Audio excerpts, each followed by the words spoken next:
Subhanahu wa ta'ala. Selanjutnya adalah pula kita bersalawat kepada junjungan kita Nabi besar Muhammad sallallahu alaihi wasallam. Allahumma salli wa sallim ala sayyidina Muhammad wa ala ali Muhammad. Semoga dengan kita selalu memperbanyak salawat kepada baginda Rasulullah sallallahu alaihi wasallam. Kiranya kita layak dan berhak mendapatkan syafaat dari beliau. Amin ya rabbal alamin. Alhamdulillah, yang terakhir sekali kita sudah membahas tentang membaca Al-Quran di malam hari. Maksudnya di sini adalah kita dianjurkan membaca Al-Quran. Bagian dari adab yang terbaik dalam membaca Al-Quran adalah di malam hari. Karena orang yang membaca Al-Quran di malam hari, baik dalam qiyamul lail, sholat malamnya, atau setelah sholat, maka itu lebih konsentrasi, lebih fokus dibandingkan ketika siang hari. Siang hari terkadang banyak kesibukan, sehingga tidak begitu fokus. Kemudian malam hari itu ujiannya juga lebih berat. Otomatis ganjaran dari Allah Subhanahu wa ta'ala juga akan lebih besar. Kenapa? Karena perlu perjuangan bangun di malam hari. Jadi baik sekali ketika kita membaca Quran di malam hari kalau seandainya pun bisa. Kemudian yang keempat, ada berikutnya peringatan bagi orang-orang yang melupakan Al-Quran. Kalimat nisyan di sini, para ulama berbeda pendapat. Ada yang mengatakan nisyan itu betul-betul melupakan hafalan Quran. Bagaimana melupakan hafalan Quran? Ini kita yang kelas kuliah, ada kelas hafalan Quran ya, Bu ya? Apakah yang suka-suka lupa ini masuk melupakan Quran? Tidak. Para ulama mengatakan orang yang sengaja ketika dia punya hafalan, kemudian dia tidak mau mengulangnya lagi. Kemudian di hatinya itu tidak ada merasa berdosa atau menyesal ketika hafalan itu lupa. Jadi kalau seandainya kita lupa hafalan, tapi hati ini masih merasa gelisah, hati ini masih merasa tidak nyaman, maka itu tanda hati kita masih hidup. Maksud orang yang melupakan di sini adalah dia tidak peduli lagi. Mau hafalannya lupa sudah, saya nggak mau mengulang lagi. Hati saya pun biasa saja tanpa gelisah. Itu yang nggak boleh. Itu nisyan yang pertama. Nisyan yang kedua adalah orang yang dahulunya sudah terbiasa mengaji Quran, kemudian dia nggak mau mengaji lagi, ditinggalkannya, saya nggak mau belajar lagi lah, maka itu dianggap orang yang melupakan Quran. Jadi kalau konteksnya hafalan, dia masih tergerak, ada merasa penyesalan, maka itu alhamdulillah masih belum tergolong orang melupakan. Kalau dia sudah melupakan, nggak mau lagi, nggak tergerak, hatinya tidak penyesalan, itu orang yang melupakan. Atau orang yang tidak hafal Quran, yang dulunya dia mau belajar Quran, kemudian dia tidak mau belajar lagi, bahkan ketika dia tidak belajar Quran lagi merasa nyaman, maka itu dikategorikan orang yang melupakan Quran. Kalau belajar dengan siapapun kita boleh saja. Intinya yang namanya belajar Quran itu tidak ada cukupnya, tidak ada habisnya. Sampai kapan? Sampai ajal menjemput kita baru habis kita belajar Quran. Dan baginda Rasulullah mengakhiri belajar Quran itu ketika di akhir hayat. Maka tidak ada, Ustaz, saya dulu sudah khatam, sekarang nggak mau belajar lagi, saya sudah cukup ngaji. Nggak ada kata cukup belajar. Maka ini dikatakan orang yang melupakan Quran. Fil amri bita'ahudil Qur'ani wa tahdhiri min ta'ridihi lin nisyan. Tentang perintah untuk memelihara terus hafalan Quran atau membaca Quran. Dan peringatan dari mempersembahkan Al-Quran untuk dilupakan. Maka dikatakan dalam hadis, Thabata an Abi Musa al-Ash'ari radhiyallahu anhu anin Nabi sallallahu alaihi wasallam ta'ahadu hadzal Qur'an fawalladhi nafsu Muhammadin biyadihi. Telah tertera hadis dari sini Abi Musa al-Ash'ari radhiyallahu anhu dari Nabi sallallahu alaihi wasallam, beliau bersabda, kalian peliharalah Al-Quran ini. Pelihara. Ta'ahadu, pelihara. Yang namanya pelihara itu dijaga, Ibu.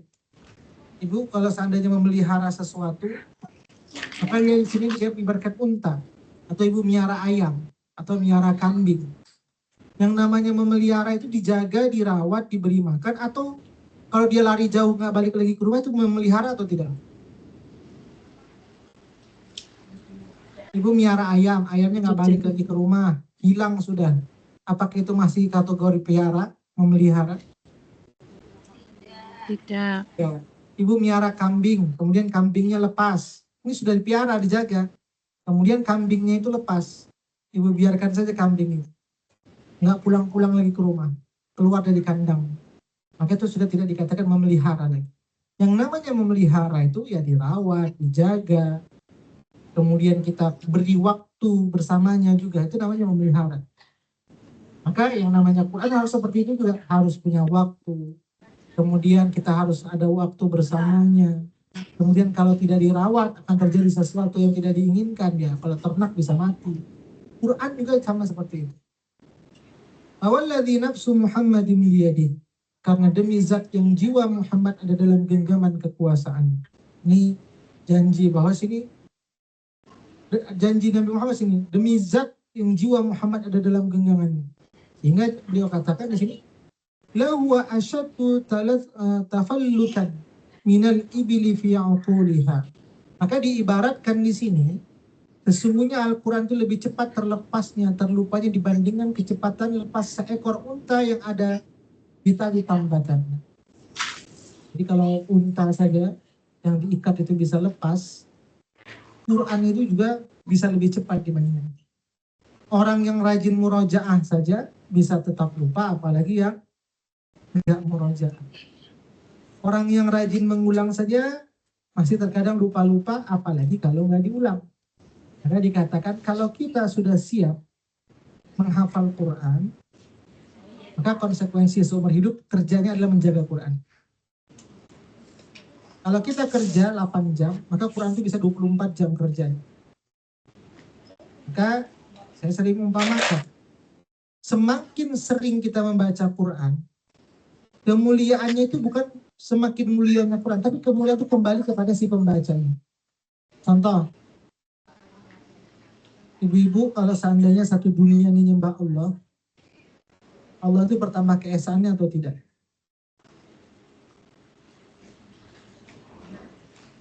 Karena ibu dengar suara saya. Kalau satu dunia ini nyembah Allah, Allah itu bertambah esa atau tidak? Tidak berpengaruh. Kalau satu dunia ini nggak nyembah Allah, berkurang tidak keesaan Allah? Tidak juga. Kalau saya contoh menyanjung atau memuji Bu Nuryati kira-kira di depan ibu-ibu semuanya semakin terangkat derajatnya atau tidak? Semakin. Kalau saya jelek-jelekkan Bu Nuryati itu seperti apa? Apalagi mungkin Ustadz yang ngomong, mungkin orang semua ikut percaya. Saya jelek-jelekkan Bu Nuryati. Kira-kira derajatnya Bu Nuryati turun atau tidak? Turun. Itu manusia, beda dengan Allah. Karena memang sudah dia maha. Kalau sudah maha itu tidak bisa naik dan bisa tidak turun lagi. Sudah mentok. Nabi Muhammad itu adalah kekasih Allah Subhanahu wa ta'ala. Satu dunia ini bersolawat kepada Nabi Muhammad. Kemudian setiap tahun ada maulid Nabi, bahkan setiap hari mungkin ada orang merayakan maulid Nabi, bersolawat. Kira-kira kemuliaan Nabi Muhammad itu semakin mulia atau tetap pada tempatnya? Semakin mulia. Nabi Muhammad tetap mulia. Bahkan siapa yang bersolawat kepada Nabi Muhammad, kemuliaannya itu kembali kepada orang yang bersolawatnya. Kalau kita tadi saya sampaikan, satu dunia ini atau satu cahayaku itu memuji ibu Rini atau ibu-ibu yang lain. Atau setiap hari dibicarakan saja kebaikan, orang itu akan semakin baik. Atau dibicarakan saja keburukan, maka orang itu akan semakin turun derajatnya. Nabi Muhammad walaupun beliau sudah tiada di dunia, satu dunia ini bersolawat. Bahkan keutamaan solawat itu bukan semakin mengangkat derajat Nabi Muhammad, tapi kemuliaannya itu kembali kepada si pensolawatnya. Jadi kita ceritakan sirah nabawiyah, semua orang membahas Nabi Muhammad di dunia ini, kemuliaan itu kembali kepada yang membahas. Begitu juga Quran. Satu dunia ini baca Quran, Quran tetap adalah kalam Allah yang mulia. Yang mulia Quranil Azim, bacaan yang mulia. Satu dunia ini nggak baca Quran, dia tetap mulia. Maka ketika dia sudah posisinya paling atas, dia kembali kepada si pembaca.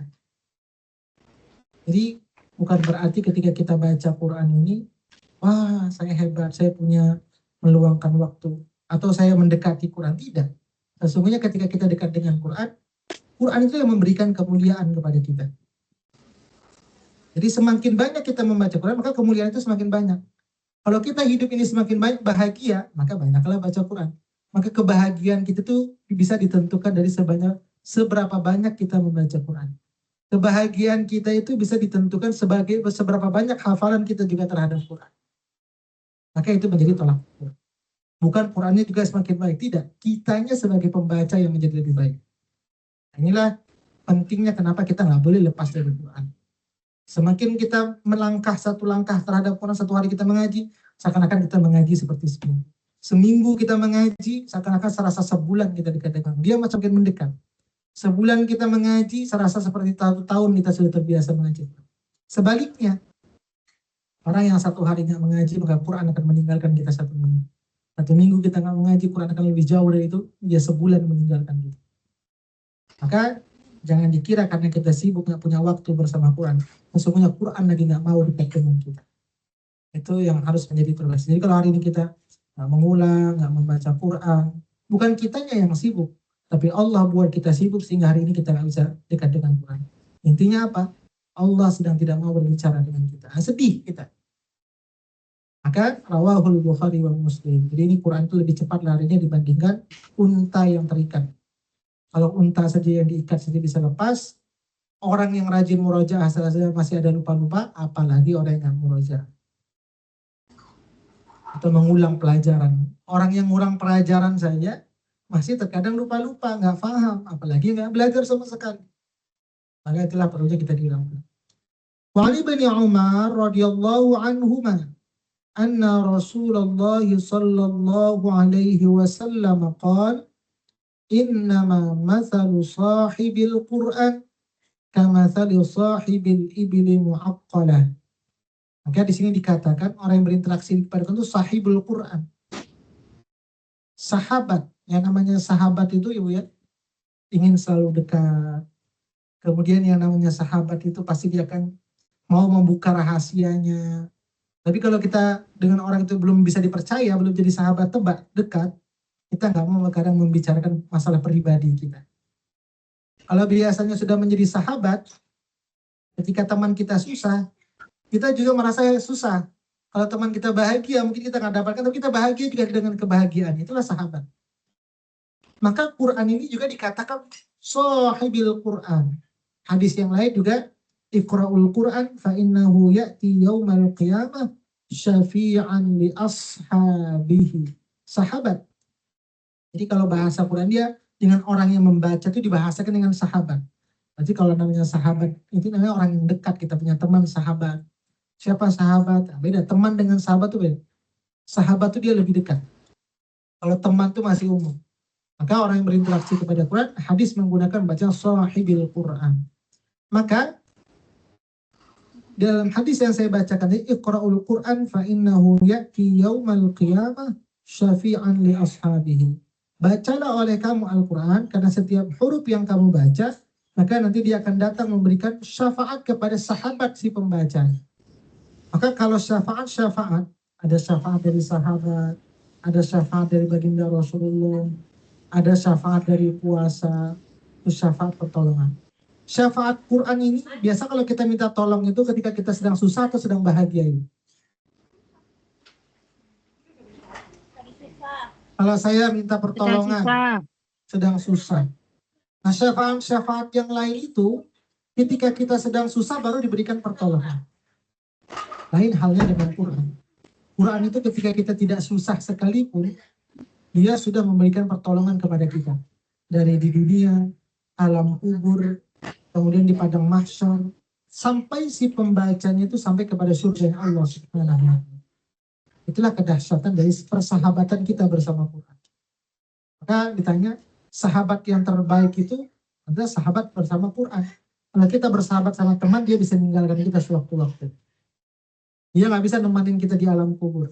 Tapi Quran dari dunia, alam kubur, sampai berbangkit, sampai ke surga, dia akan bisa menemani kita. Itulah sahabat yang terbaik. Maka ada doa, Allahumma ja'alna fid dunya qarina. Ya Allah, jadikan di dunia ini Quran sebagai sahabat terdekatku ya Allah. Sehingga ketika kita sedih, ketika kita sedang bahagia, dia tetap mau memberikan nasihat kepada kita, memberikan ketenangan untuk diri kita.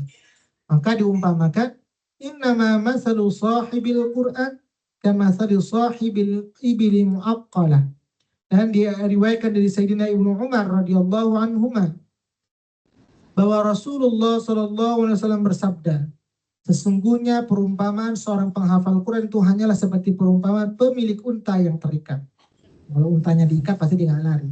Tapi kalau untanya begitu dilepas dia akan lari.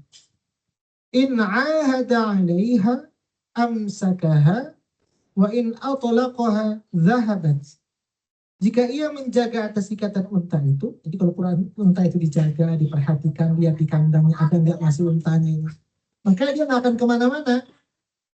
Tapi kalau unta itu tidak dijaga, tidak diikat, tidak dilihat, tidak dirawat, dia akan pergi. Maka ia dapat menahan unta itu kalau diikat. Apa diikat itu ya diulang, kalau merojaah, diulang lagi pengajian ilmu itu, maka dia seperti diikat. Maka kata Imam Syafi'i, bagaimana cara mengikat ilmu itu? Yaitu dengan diulang dan ditulis. Itu namanya mengikat ilmu. Dan jika ia melepaskan ikatan unta itu, maka unta itu akan pergi. Ya kalau kita nggak peduli lagi dengan yang kita sudah tinggalkan, nggak mau murajaah lagi, ya dia pergi dengan sendirinya. Rawahul Bukhari wa Muslim. Hadis riwayat oleh Imam Bukhari dan Muslim. Jadi bukan karena kita yang meninggalkan Quran, tapi Quran sebenarnya meninggalkan kita. وعن أنس بن مالك رضي الله عنه قال قال رسول الله صلى الله عليه وسلم عرضت علي أجور أمتي حتى القذاة يخرجها الرجل من المسجد. Dan diriwayatkan dari Sayyidina Anas bin Malik radhiyallahu anhu bahwa beliau berkata, telah bersabda Rasulullah Sallallahu Alaihi Wasallam, dipamerkan atau diperlihatkan kepada saya pahala-pahala umat saya, hingga pahala kotoran yang sedang mengeluarkannya dari masjid. Jadi pahala itu, ada orang pahala yang mengeluarkan kotoran dari masjid pun diperlihatkan. Ya, ada masjid sampah, kemudian kita keluarkan. Allah perlihatkan. Wa uridat alayya dhunubu ummati falam ara dhanban a'zama min surati minal Qur'an aw ayatin utiyaha rajulun summa nasiyaha. Dan diperlihatkan kepada saya dosa-dosa umat saya. Maka saya tidak melihat dosa yang lebih besar dibandingkan dosa orang yang melupakan ketika dianugerahi Al-Quran, kemudian dia melupakan Al-Quran tersebut. Kalau gitu saya takut dong hafal Al-Quran. Kalau takut lupa saya banyak dosanya. Yang nggak mau belajar itu malah lebih banyak dosanya.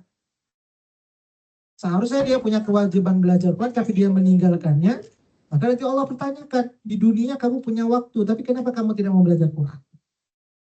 Jadi kalau gitu karena takut nanti nggak ngulangi di dosa, lupa. Kalau gitu dari awal lah saya nggak mau ngafal supaya nggak lupa. Nah itu salah. Karena apa? Kapan seseorang itu tidak dapat hukuman atau ganjaran dari Allah Subhanahu Wa Taala, tidak diikat jadi menjadi dosa, ketika seorang itu tidak mampu untuk tahu dan tidak bisa cari tahu. Siapa tuh orang gila? Nggak mampu dia untuk tahu dan nggak bisa dia cari tahu. Akalnya tidak sehat, kemudian dia tidak mampu untuk belajar. Itu baru dia diberikan, tidak dicatat setiap apa yang dikerjakan itu menjadi dosa atau apa. Tapi kan kita nggak mau jadi orang gila ya. Maka ketika akal Allah berikan kepada kita, maka kita punya kewajiban untuk mendalami Al-Quran. Rawahu Abu Dawud wa Tirmidzi wa takallama fihi. Hadis diriwayatkan oleh Imam Abu Dawud dan Imam At-Tirmidzi, dan ada komentar terhadap hadis ini di antaranya sanad-sanad yang terputus. Maksudnya tadi, hadis ini sanad terputus, ada sebagian mengatakan ini tidak sahih. Maka berat bagi orang karena menghafal itu pasti ada tekanan lupa-lupanya. Ya. Maka tadi tolak ukurnya kata para ulama, melupakan itu adalah orang yang sudah lupa tapi dia biasa saja. Tapi kalau masih ada menyesal, bersedih, ya Allah saya menghafal Quran tapi kenapa hafalan saya lupa, itu pertanda dia belum melupakan Quran. Hatinya masih hidup. An Sa'd bin Ubadah radhiyallahu anhu 'anil Nabi sallallahu alaihi wasallam Man qara'al Qur'an summa nasiyahu. Dan diriwayatkan dari Sayyidina Sa'ad bin Ubadah radhiyallahu anhu dari Nabi sallallahu alaihi wasallam. Beliau bersabda, siapa saja yang telah membaca Al-Qur'an dengan melihat mushaf atau hafalan. Nah, ini nasiyah ini bisa membaca atau menghafal. Bisa dengan melihat atau dengan hafalan. Kemudian ia melupakan tidak membacanya lagi. Nggak peduli lagi dia terhadap Quran tersebut. Atau ada orang yang sama sekali di dunia ini nggak mau peduli terhadap Quran. Dari mulai lahir, ada Quran di rumah dia tidak pedulikan. Nggak mau belajar sama Quran. Itu juga sama dianggap orang yang melupakan Quran. Kan ada yang ya, di rumahnya ada Quran tapi dia nggak peduli, nggak mau belajar lagi. Itu juga dianggap orang yang melupakan Quran. Laqiyallaha azza wa jalla yawmal qiyamah ajzama. Maka ia akan berjumpa dengan Allah Subhanahu wa taala pada hari kiamat dalam kondisi terputus. Maka di sini para ulama mengatakan terputus, bisa terputus anggota tubuhnya. Ada mata nggak digunakan untuk melihat Quran, ada tangan nggak digunakan untuk mengangkat mushaf Quran, ada kaki tapi tidak pernah bergerak untuk kaki itu untuk melangkah mengambil Quran. Terputus anggota tubuhnya. Bisa juga tidak memiliki argumen. Karena di Quran, Allah berfirman, maka nanti orang yang tidak mau dekat dengan Quran, dibangkitkan. Argumennya kan kita sudah sering baca. Dalam surah Thaha. Bagaimana berargumen, ya Allah, kenapa engkau bangkitkan aku dalam keadaan buta? Dia berargumen, menyanggah atau minta sesuatu perlindungan. Maka kata Allah ketika di dunia, aku sudah berikan kepadamu penglihatan, tapi penglihatan itu tidak pernah engkau gunakan untuk baca Quran. Sehingga argumen itu ditolak. Itu dalam surah Thaha. وَمَنْ أَعْرَضَ عَنْ ذِكْرِي فَإِنَّ لَهُ مَعِيشَةً ضَنْكًا وَنَحْشُرُهُ يَوْمَ الْقِيَامَةِ أَعْمَى. Surah Thaha ayat 104. قَالَ رَبِّ لِمَ حَشَّرْتَنِي أَعْمَى وَقَدْ كُنْتُ بَصِيرًا قال كذلك أتتك آياتنا فنسيتها وكذلك اليوم تنسى. Nah, di sini Allah berfirman, dan barang siapa berpaling dari peringatanku, maksudnya Quran, maka sungguh dia akan menjalani kehidupan yang sangat sempit, dan kami akan mengumpulkannya pada hari kiamat dalam keadaan buta. Kemudian dia berargumen, dia berkata, ya Tuhanku, mengapa engkau kumpulkan aku dalam keadaan buta? Padahal dulu di dunia aku dapat melihat. Dia menyanggah kepada Allah. Allah berfirman, demikian dahulu telah datang kepadamu ayat-ayat kami dan kau mengabaikannya, tidak menculikannya. Ini adalah dikatakan nasiyahu. Maka dikatakan ini panasiyataha, sama. Nasiyatahu, kalimatnya sama. Ayat 126. Qala kadzalika atatka ayatuna fanasitaha. Dalam hadis, man qara al-Quran summa nasiyahu. Maka wakadzalika al-yawma tunsa. Allah juga tidak peduli, sehingga argumen kita itu terputus. Argumen kita itu ditolak. Kenapa? Wakadzalika najzi man asrafa wa lam yu'min bi ayati rabbih wa la'adzabul akhirati asyaddu wa abqa. Dan demikian kami membalas orang-orang yang melampaui batas dan tidak percaya kepada ayat-ayat Tuhannya. Kalau percaya dia di dunia dulu, dia tinggalkan. Sehingga inilah terputus argumen yang ditolak. Maka ketika itu apa? Dalam surah Al-A'raf, ingin bertemu Nabi Muhammad, minta pertolongan. Nabi Muhammad pun tidak memberikan pertolongan. Sehingga apa yang dikatakan? Ya Allah, kembalikan Nabi kami ke dunia untuk baca Quran. Jadi menyesal. Di dunia dulu dikasih waktu yang panjang, gak pernah buka Quran. Minta balik lagi ke dunia, hanya ada penyesalan saja. Tapi penyesalan itu tidak bisa lagi. Sudah nasi menjadi bubur kalau bahasanya. Nggak bisa lagi dibalikkan. Mau balik ke dunia nggak bisa. Maka bersyukur kita, ini rezeki. Ibu-ibu tuh bisa mengaji. Ada orang sibuk tuh nggak bisa mengaji. Ibu sibuk masih bisa mengaji, itu rezeki. Apalagi orang yang nggak sibuk tapi nggak ngaji. Nah, itu lebih. Dia nggak sibuk tapi ngaji pun nggak sempat juga. Itu harus introspeksi dulu. Maka ibu-ibu sibuk luar biasa. Seharusnya libur ibu-ibu tuh bisa digunakan mungkin untuk senang-senang. Tapi ibu gunakan untuk mendekatkan diri kepada Allah melalui wasilah baca itu rizki. Warzuqna tilawatahu ana al-laili wa tarafan nahar. Maka bersyukur ibu, nanti kalau pulang dari Cahayaku, ya teman-teman yang mungkin di Victoria Park mungkin dangdutan atau apa. Alhamdulillah ya Allah, hari ini engkau jaga aku. Lisanku dijaga, pandangan mataku dijaga, kakiku dijaga, pikiranku dijaga. Sehingga hari ini digunakan untuk ibadah. Bersyukur. Sehingga ketika balik lagi ke rumah, hati itu sudah disiapkan dalam keadaan tenang untuk seminggu berikutnya kita untuk menuntut ilmu. Maka ini sesuatu yang mahal. Dan bisa juga terputus tidak memiliki pahala kebaikan sama sekali.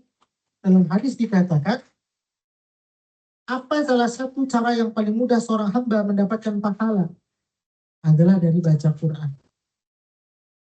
Dikatakan, Al-mahiru bil Quran ma'as safaratil kiramil bararah. Orang yang mahir bersama malaikat, Allah akan jaga mereka. Walladhi yaqra'ul Qur'an wa yatata'ta fahuwa alaihi syaqun lahu ajran. Orang yang terbata-bata, tetap Allah berikan ganjaran pahala. Jadi tidak ada istilah gagal dalam belajar Quran. Bahkan man qara'a harfan min kitabillah falahu bihi hasanah. Satu huruf, satu kebaikan. Itu satu kebaikan itu, kalau kita baca Quran nggak pakai wudhu. Kalau wudhu dikatakan para ulama 10 kebaikan. Kalau dalam sholat, bisa jadi 1000 kebaikan. Luar biasa. Yang namanya hidup itu kita pingin baik ya. Nah, pingin kita dapat keburukan. Maka tadi saya katakan, tolak ukur kebahagiaan kita itu bisa menjadi tolak ukur dari Quran yang kita baca. Semakin banyak Quran yang kita baca, akan semakin banyak kebaikan yang kita dapatkan. Kalau hidup kita ingin bahagia, maka perbanyaklah baca Quran. Maka ini salah satu gudang pahala. Kemudian satu kebaikan itu Allah berikan 10 pahala. Maka baca Quran ini orang dewasa bisa, anak-anak tetap bisa mengaji, orang sehat bisa mengaji, orang sakit tetap bisa mengaji, pejabat bisa mengaji, masyarakat biasa bisa mengaji, orang kaya bisa mengaji, orang miskin bisa mengaji. Siapapun boleh mengaji, tidak ada terikat oleh status sosial. Oh dia pejabat wajar dia mengaji, saya kan nggak pejabat, nggak bisa. Semua sama. Tidak ada perbandingan. Mau yang di Hong Kong bisa mengaji, yang di Indonesia bisa mengaji. Nggak ada, di bumi Allah ini semua bisa. Itulah salah satu, kenapa? Pahala yang paling mudah itu adalah pahala dari wasilah baca Quran. Kalau baca Quran aja kita nggak punya waktu, nggak bisa, gimana lagi kita yang lain? Rawahu Abu Daud wa Tirmidzi. Hadis diriwayatkan oleh Imam Abu Daud dan Imam At-Tirmidzi. Kemudian yang kelima, orang yang tertidur tidak sempat mengerjakan wiridnya. Wiridnya amalan. Maka di sini dikatakan, kalau orang yang sudah biasa istiqomah, ibu-ibu ini mungkin sering mengaji istiqomah, setiap jam ini mengaji, tiba-tiba mungkin kalau ibu-ibu ada haid yang nggak mengaji, atau lagi kesibukan safar nggak bisa mengaji, ada perjalanan, sehingga suatu amalan yang sudah biasa kita kerjakan konsisten, istiqomah, kemudian di hari itu ada uzur syar'i yang memang kita tidak bisa mengerjakannya, maka Allah catat kita sebagaimana mengerjakan ibadah tersebut. Itulah salah satu keutamaan orang yang istiqomah. Tapi kalau kita nih ngajinya saja nggak istiqomah, Allah tahu ketika dia nggak ngerjakan, udah Allah nggak catat seperti dia mengerjakan. Kenapa? Orang ini memang dia nggak istiqomah. Tapi kalau ibu-ibu istiqomah setiap malam tahajud, setiap malam mengaji, tiba-tiba malam ini nggak terbangun, tiba-tiba sudah niat nih, Allah saya niat malamnya bangun, tiba-tiba buka bablasan ya bang nih. Maka tidak bangunnya ibu itu tercatat seperti mengerjakan ibadah. Kan enak tuh ya, yang ngerjakan tapi tercatat.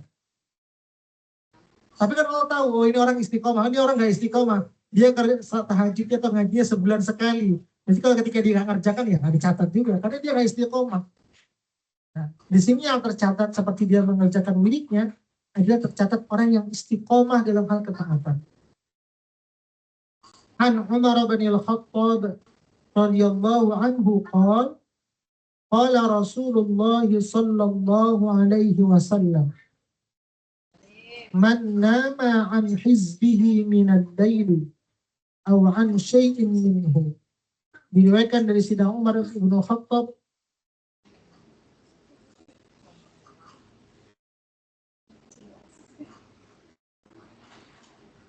Dari Sayyidina Umar ibn Khattab radhiyallahu anhu, beliau berkata, telah bersabda Rasulullah Shallallahu Alaihi Wasallam, siapa saja yang tertidur jauh dari mengerjakan hizb itu tadi amalan yang wiritannya di malam hari, atau jauh dari mengerjakan sebagai hizbnya, faqara'ahu ma baina salatil fajri wa salatil zuhri kutiba lahu ka'annahu qara'a minal laili, rawahu Muslim. Kalau ia membaca hizbnya di waktu salat subuh atau zuhur, maka dicatat seakan-akan dia telah mengerjakan di waktu malam hari. Jadi di sini orang yang biasa mengerjakan amalan atau dia ganti juga di hari itu dia dapat, yang sebelumnya dia tidak mengerjakan juga Allah akan catat. Inilah pentingnya kita istiqomah. Ibu-ibu hari ini rajin mengaji, rajin pergi ke cahayaku duduk. Duduknya orang majelis ilmu itu duduknya dapat pahala. Tiba-tiba hari ini nggak bisa hadir. Nah Ustaz, saya nggak boleh keluar dari rumah karena harus nemani. Uzurnya memang karena uzur syar'i. Maka Allah catat ibu hari itu seperti orang yang mengaji. Kan luar biasa itu. Tapi kalau sudah sering ngajinya bolos-bolos, karena bukan ada keuzur syar'i, ya Allah tahu. Ini dia memang sudah bolos-bolos ngajinya. Mungkin tidur-tiduran, ya apa. Allah catat, ya tidak dicatat sebagai suatu amalan kebiasaan. Atau biasanya sudah ngaji, isi waktu liburnya dengan ketaatan setiap hari Minggu. Contoh dia rajin mengaji, tiba-tiba hari Minggu dia lagi demam, nggak bisa itu. Satu hari demam itu dicatat sebagai dia orang yang mengaji. Kan luar biasa itu. Ya kita beruntung. Tapi orang yang berdosa nggak punya gitu. Orang yang nggak taat nggak punya amalan seperti itu. Ini hanya orang yang taat. Wa'ad Sulaiman bin Yasar, qala Abu Usaid, nimtul barihah an wirdi hatta asbahtu. Dan diriwayatkan dari Syekh Sulaiman bin Yasar, beliau berkata, Sina Abu Said berkata, saya tertidur kemarin jauh dari mengerjakan wirid saya sehingga saya masuk waktu pagi ini tertidur. Falamma asbahtu starja'tu. Waktu tatkala saya memasuki pagi, saya beristirja mengucapkan inna lillahi wa inna ilaihi raji'un. Ini musibah, orang taat itu kalau dia meninggalkan wiridnya dia merasa berdosa, merasa menyesal. Kenapa ya hari ini saya nggak mengaji? Kenapa hari ini saya nggak bangun malam? Itu tiba-tiba nih, kalau tiba-tiba suatu ibadah terlepas secara tidak sengaja, kita merasa menyesal atau biasa nih? Saya punya amalan setiap hari murojaah sekian surah. Tiba-tiba hari ini memang nggak sempat karena sibuknya. Maka paling tidak kita tuh punya penyesalan dalam hati kita. Ya Allah, hari ini saya nggak sempat ngaji. Rasa sedih. Ketaatan kita hari ini terulang. Walaupun ya tadi karena kita sudah istiqomah Allah catat. Tapi kita dalam hati kita bahwa hati kita hidup itu merasa menyesal. Merasa sedih bahwa hari ini saya nggak sempat baca. Mudah-mudahan saya besok bisa baca. Wa kana wirdi suratil Baqarah faraitu fil manam kana baqaratu tantohuni, rawahu Abu Dawud. Jadi ada orang yang punya amalan baca surah Al-Baqarah. Al-Baqarah itu apa sih?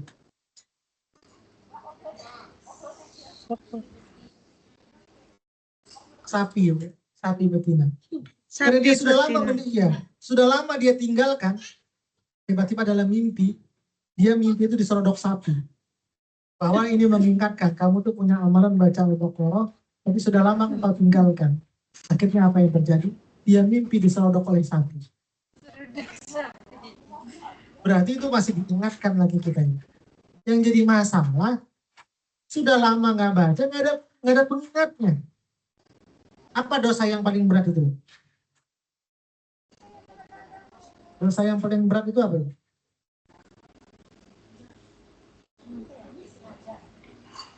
Ketika kita tidak melakukan ketaatan, tapi hati kita biasa saja, itu dosa yang paling berat. Hari ini orang nggak salat, biasa saja. Kalau orang yang melakukan dosa dia tobat, itu bagus. Ini yang jadi masalah. Dosa yang paling berat itu, hari ini dia buat maksiat, hati biasa saja. Hari ini dia nggak sholat, nggak ada merasa berdosa. Hari ini dia nggak ngaji, biasa saja. Itu dosa yang paling besar. Ketika suatu ketaatan, kemudian kenikmatan ibadah itu Allah cabut, itu dosa yang paling besar. Dan kita nggak mau itu ya. Ketika kita lalai sama Allah, tapi nggak ada yang negur kita merasa biasa saja, itu sebenarnya Allah sedang jauhkan kita. Tapi ketika kita jauh dari Allah, ada yang negur kita, bersyukur. Kenapa? Sebenarnya Allah ingin panggil kita untuk balik. Jadi kalau ibu-ibu nih, sudah lama nggak ngaji, tiba-tiba ada teman yang ketemu di pinggir jalan, kenapa dia udah lama nggak ngaji? Itu sebenarnya Allah sedang kirim, ibu. Allah sedang kirim orang supaya mengingatkan untuk kembali kepada Allah. Jadi jangan dimarahin orang itu. Kamu ini sealim, biar saja lah kayak gini. Nggak boleh kayak gitu. Sebenarnya Allah tuh sedang panggil kita untuk balik. Bersyukur. Karena ada orang yang mengingatkan kita. Yang jadi masalah kita ketika sudah lalai, Allah buat kita semakin jauh dari Allah. Itu yang seharusnya sedih. Maka di sini, Warawa banu Abi Dunya an ba'dil huffaz annahu nama lailan an hizbihi. Ada orang yang rajin membaca Quran, penghafal Quran, kemudian dia terlalai dengan Qurannya, tidak peduli lagi. Wara'a fi manamihi ka'annahu qailan yaqul. Lalu beliau melihat dalam mimpinya seakan-akan seorang mengucapkan yang mengatakan, ajibtu min jismin wa min sihhatin. Saya heran ada orang yang jasadnya sehat, tapi dia kenapa nggak taat? Kita seharusnya heran. Karena ada hak zakat badan kita nih. Ada sedekah badan kita. Apa sedekah badan ini? Ketaatan. Ada orang yang dikasih sehat, dia tidak taat. Itu tanda bukti orang nggak bersyukur. Maka dikatakan orang yang bersyukur, ketika dia diberikan kesehatan oleh Allah Subhanahu wa Ta'ala, dari kesehatan yang Allah berikan, dia jadikan bagian dari kesehatan untuk ketaatan kepada Allah Subhanahu wa Ta'ala. Maka kita harus bersyukur. Wa min fatanama ilal fajri. Kemudian ada juga orang yang ketika tidur, dia nikmat dengan tidurnya sehingga dia tidak mengerjakan sholat. Karena sholat subuh atau apa. Nanti juga jangan sampai. Wal mautu la tu'manu mutafatuhu. Bahwa kita nggak tahu kapan kematian itu akan datang. Maka semua orang harus bersiap-siap. Harus punya bekal. Harus mempersiapkan ketika kematian itu datang. Fi zulumil laili idza yasri. Di kegelapan malam apabila maut berkelana di malam hari. Habis bab yang ke-5. Soalnya di pertemuan berikutnya kita lanjutkan ke bab yang ke-6, masih berkaitan dengan adab-adab. Ini belum selesai semua saya ketik, tapi nanti akan saya tampilkan. Di bab ke-6 itu kan ada 200 halaman lebih bab ke-6. Jadi nanti kita akan pelan-pelan. Jadi intinya di sini adalah bagaimana kita diingatkan dalam kitab At-Tibyan ini, jangan sampai kita melupakan Al-Quran, baik baca maupun hafalan. Kemudian orang yang istiqomah dalam hal ketaatan, Allah akan tetap berikan ganjaran ketika orang itu tidak mengerjakan sebagaimana dia mengerjakan ketaatan tersebut. Maka beruntunglah orang yang bisa istiqomah dalam hal ketaatan. Silakan sampai sini ada pertanyaan Bu untuk dua tema ini.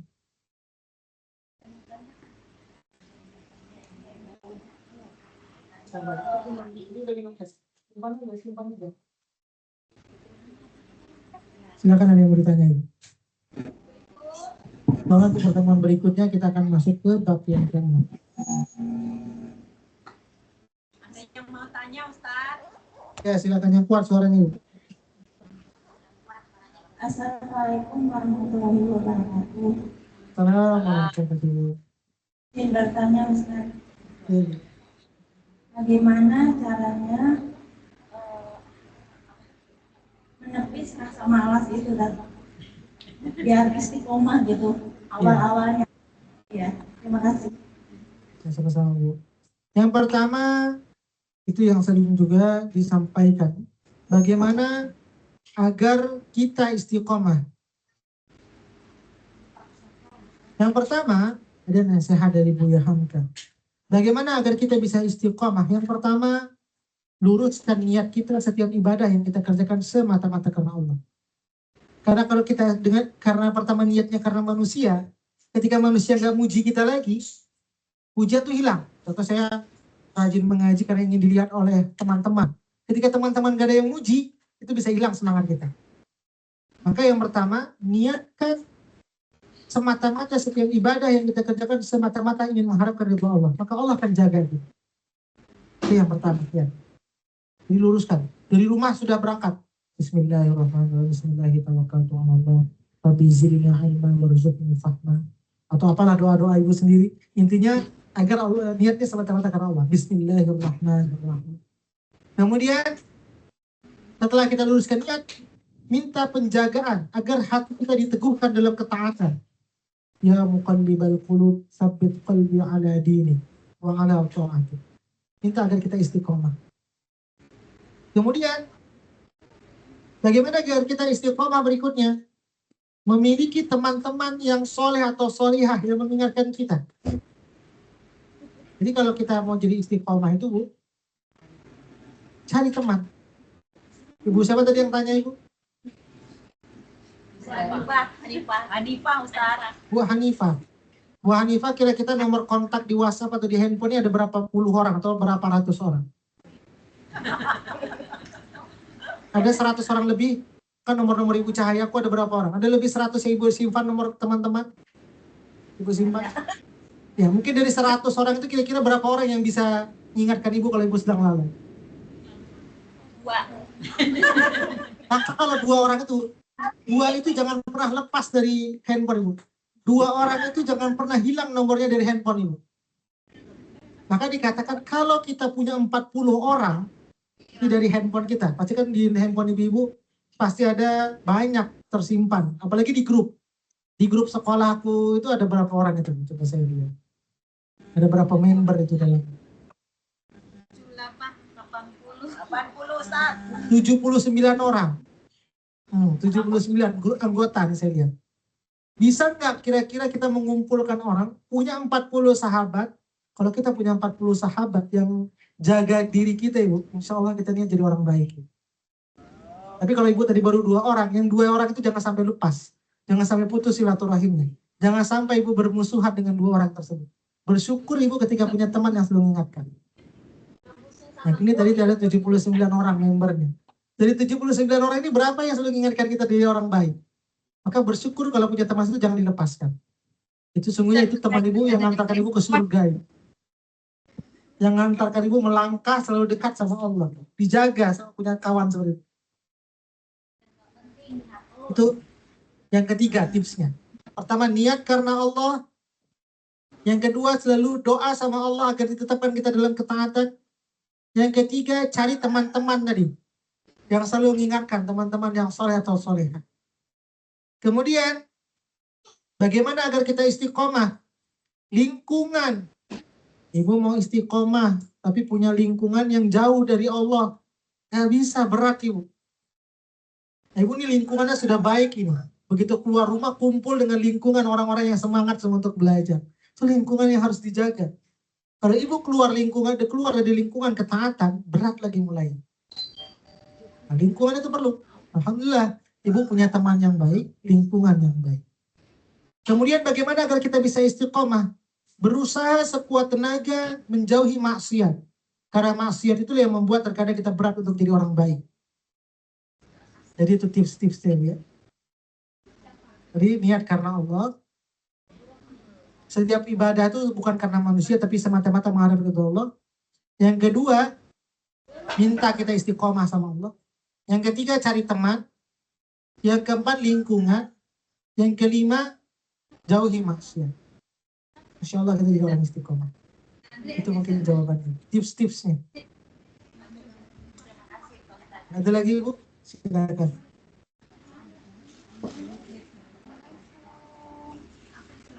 Bisa dipahami Ibu? Bisa dengar Ibu? Bu Hani paham? Terima kasih. Terima kasih. Ya, ada lagi pertanyaan Ibu? Ada yang mau tanya lagi nggak? Nanti yang mau tanya, monggo. Ayo mana?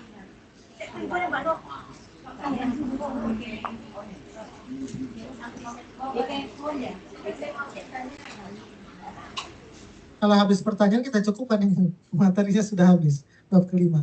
Soalnya nanti pertemuan berikutnya kita bab ke-6. Bab ke-6 filenya udah ada Ustaz. Sudah saya ketik tapi belum selesai semua Bu. Karena ini saya tampilkan dulu. Ada Ibu-ibu 200. Itu fontnya nggak bisa 200. dibesar dikit ya Ustaz? Mana, Terlalu Ibu? kecil. Terlalu Itu kecil? ukuran fontnya bisa diperbesar dikit Ustaz.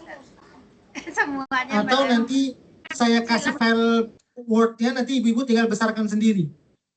Nanti mau di print, saya ada yang masih Word-nya itu bisa dirubah ukuran fontnya. Iya itu kurang besar Ustaz. Terlalu Karena kecil ini kalau mungkin bacanya. dicetak, contoh, ya.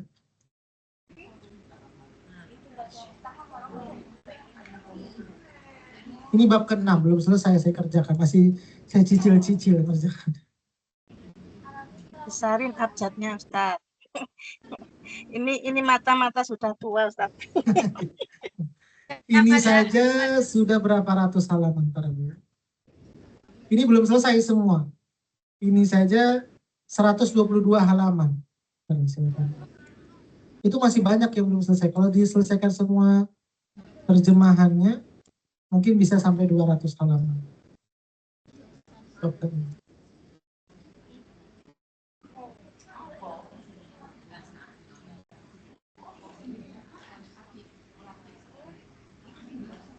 Jadi 122 halaman.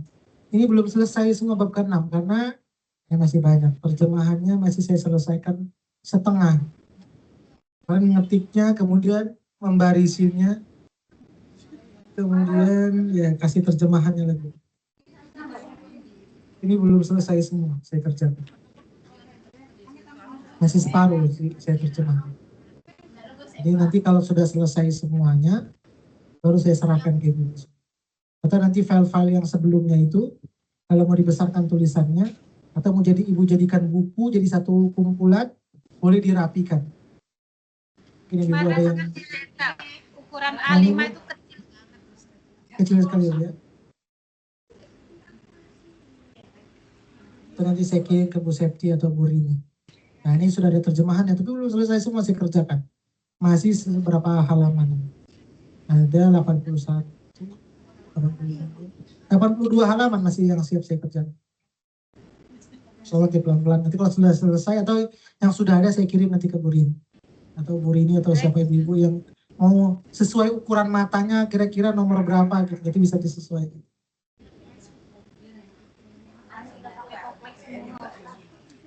Karena kan kalau semakin besar tulisannya, kalau mau di print jadi buku berarti dia kan semakin banyak yang di printnya ya.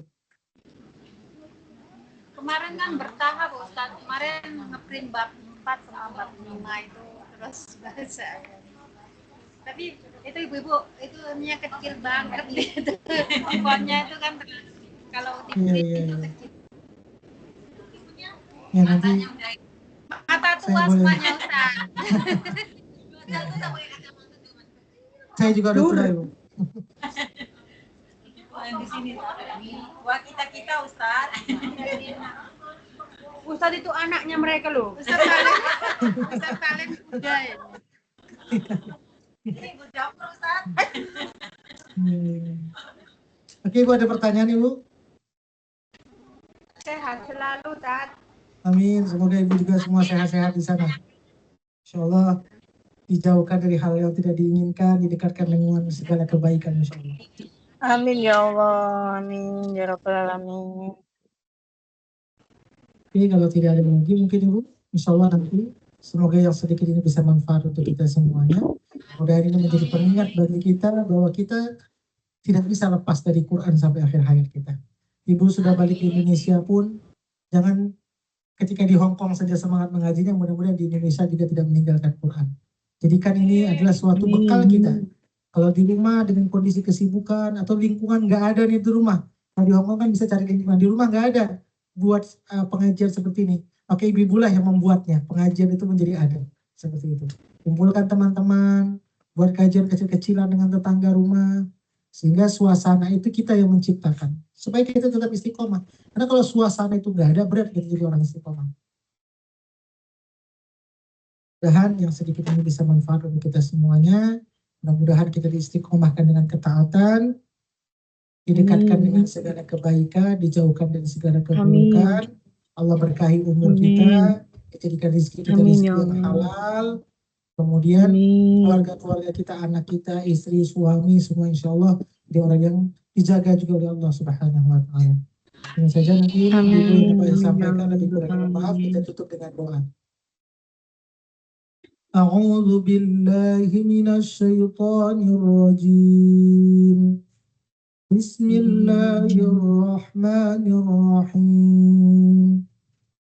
الحمد لله رب العالمين حمدا يوافي نعمه ويكافئ مزيده. يا ربنا لك الحمد كما ينبغي لجلال وجهك الكريم وعظيم سلطانك. اللهم صل وسلم على سيدنا محمد. اللهم ارحمنا بالقرآن. اللهم اجعلنا من أهل القرآن. اللهم نور قلوبنا بالقرآن وزين أخلاقنا بالقرآن وادخلنا الجنة بالقرآن ونجنا من النار بالقرآن. ربنا آتنا في الدنيا حسنة وفي الآخرة حسنة وقنا عذاب النار. وصلى الله على سيدنا محمد وعلى آله وصحبه وسلم. سبحان ربك رب العزة عما يصفون وسلام على المرسلين والحمد لله رب العالمين. Alhamdulillah semuanya, ini saja dapat saya sampaikan, lebih kurang mohon maaf. Assalamualaikum warahmatullahi wabarakatuh. Waalaikumsalam warahmatullahi wabarakatuh. Terima kasih atas waktu dan ilmunya, berkat barakatuh semuanya.